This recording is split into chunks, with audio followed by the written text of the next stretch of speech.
নতুন এটা ব্লগলৈ স্বাগতম জনাইছোঁ। মই বৰ্তমান আহিছোঁ আজি আমাৰ ধাননি পথাৰ চাবৰ কাৰণে, কাৰণ আজি হৈছে আমাৰ কাতি বিহু আৰু পূৰ্বপুৰুষৰ পৰা চলি আহিছে এটা নিয়ম যে কাতি বিহুৰ দিনা নিজৰ ধাননি পথাৰবিলাক চাবগৈ লাগে আৰু চাকি বন্তি জ্বলাব লাগে। গতিকে মই আজি আহি আছোঁ আমাৰ পথাৰ চাবৰ কাৰণে। ঘৰখনৰ ডাঙৰ ল'ৰা যে দেউতাই মোকে ক'লে তই চাহ আগে যা বুলি, বোলো মই পথাৰ চাবলৈ আহিছোঁ, লগতে বোলো ব্লগ এটাও বনাম।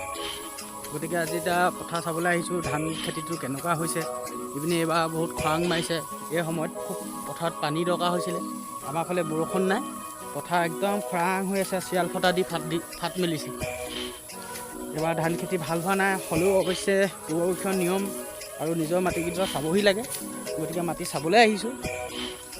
অৱশ্যে আগে পিছে চাবলৈ দেউতা আহে, এইবাৰ মই নিজে আহিছোঁ। মানে আমি 12 বছৰৰ মূৰত নিজৰ মাটিখিনি এইবাৰ খেতি কৰিবলৈ ল'লোঁ। আগতে আমাৰ মানে খেতিবিলাক লোকে কৰি আছিলে আধি খেতি, এইবাৰ আমি নিজে কৰিছোঁ। গতিকে আমি নিজে চাবলৈ আহিছোঁ, আপোনালোককো দেখুৱাওঁ কেনেকুৱা ধান খেতি হৈছে।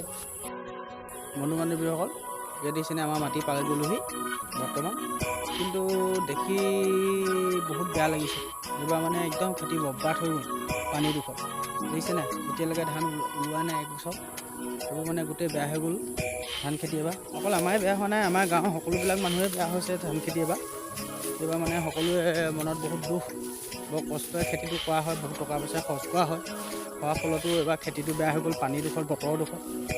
এইটো এতিয়া আমাৰ সকলোৱে নিজৰ গাতেই দুখ। আমি গছ গছনি কাটি সেই ধ্বংস লীলা আমি নিজে যজ্ঞটো পাতি লৈছোঁ। গতিকে আমাৰ এতিয়া ভুগিমেই আৰু এনেকৈ। এতিয়া পানী নাই, পানী নাইকৈ বতৰক দুখ দি থাকিলে কি হ'ব। দুখটোতো চব আমাৰ গাতে। এইখন দেখিছেনে আমাৰ পথাৰখন,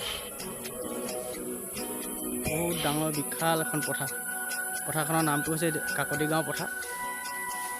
প্ৰায় 200-300 ঘৰ মানুহৰ ইয়াত খেতি পথাৰ আছে। একদম চকুৱে মনিব নোৱাৰালৈকে এখন পথাৰ। কি হ'ব এইবাৰ, সকলোৱে ধান খেতি বেয়া।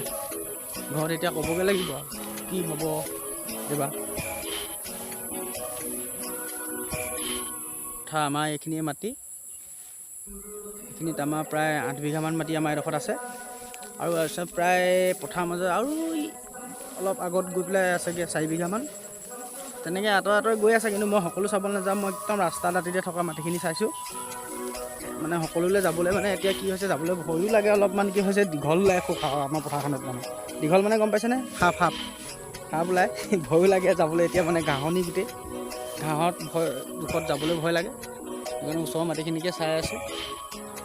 দেখি গম পাইছোঁ আৰু এইবছৰ কি হ'ব। আগৰ পুৰণা ধান চানবিলাক ৰখাব লাগিব, বিকিব নোৱাৰিম এইবাৰ, কাৰণ নহ'লে নেক্সট বছৰ খাবলৈ অকণমান টনাটনি হ'বও পাৰে।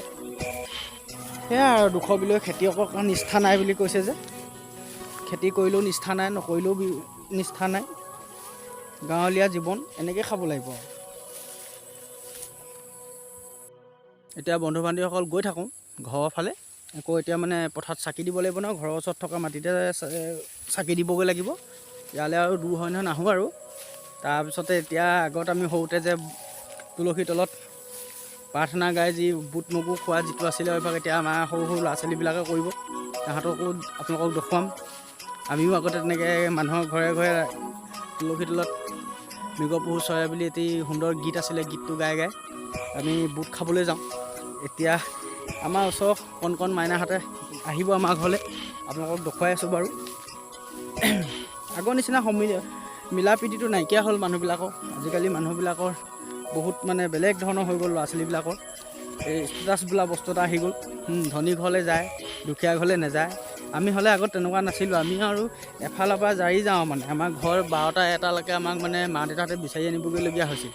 এতিয়া ল'ৰা ছোৱালীবিলাকৰ প্ৰফেচনেলৰ চব ফালৰ পৰা মানে ডিজিটেল বুলি কয় যে, ডিজিটেল হৈ গ'ল চব। কাৰোবাৰ ঘৰলৈ নাযায়, কাৰোবাৰ ঘৰলৈ যায়, কাৰোবাৰ লগত মন মিলিব তাৰ ঘৰলৈ যাব, কাৰোবাৰ ঘৰলৈ নাযাব। এবাৰ যোৱা বছৰটো আমাৰ ঘৰত আমি 10টা বজালৈকে আমাৰ গাঁৱৰ ল'ৰা আহিবকৈ আমাৰ ৰখি আছিলোঁ। তাৰপিছত শেষত গৈ থৈ আমি এই ডাঙৰ ল'ৰাবিলাকে যি হ'ব আৰু বোলো। সৰুতে আমিও কৰিছিলোঁ যেতিয়া, আমিয়ে গাই মেলি বোলো বিহুটো উদযাপন কৰিব লাগিব, যিটো নিয়ম পূৰ্বপুৰুষৰ অসমীয়া সমাজত কৰি পেলি থলোঁ। এইবাৰ এতিয়া সেইকাৰণে আগতীয়াকৈ ল'ৰা ছোৱালীবিলাকক কৈছোঁ যে তহঁতি আগবাৰ নিচিনা নকৰিবি, সকলো ঘৰতে কৰিবি, আৰু তেতিয়াহে মানুহৰ বিহুটো ভাল লাগে। আৰু এতিয়া ল'ৰা ছোৱালীবিলাকে কাতি বিহুনো কি তাকো নেজানে, মাক দেউতাকো নিশিকায় নেকি। মানে এটাই জানে আৰু তুলসী তলত চাকি গছ দিয়ে, বুট কেইটামান খাব লাগে, ঘৰলৈ যাব লাগে। কিন্তু কাতি বিহু এটা মহত্ব থাকে। এই কাতি বিহুটো খেতিৰ লগত, গাঁৱলীয়া সমাজৰ খেতি বাতিৰ লগত মানুহ জড়িত। ইয়াৰ এটা মানে বিজ্ঞানসন্মত বৈশিষ্ট্যও কিছুমান আছে, যিবিলাক এতিয়া আমাৰ সৰু সৰু ল'ৰা ছোৱালীবিলাকে নেজানে বা মাক দেউতাকেও শিকাবলৈ নিবিচাৰে। কি ক'ব এতিয়া, কাকো দুখিব নোৱাৰোঁ। আমাৰ হ'লে মা দেউতাহঁতে এইবিলাক শিকাইছিলে আগতে, গতিকে আমি এতিয়াও মনত ৰাখি থৈছোঁ এইবিলাক। এতিয়া পথাৰ চালোঁ, এতিয়া ঘৰলৈ যাওঁ। তাৰপিছত আপোনালোকক নেক্সট ভিডিঅ'ত আকৌ কৰি দেখুৱাই আছোঁ। Bye bye.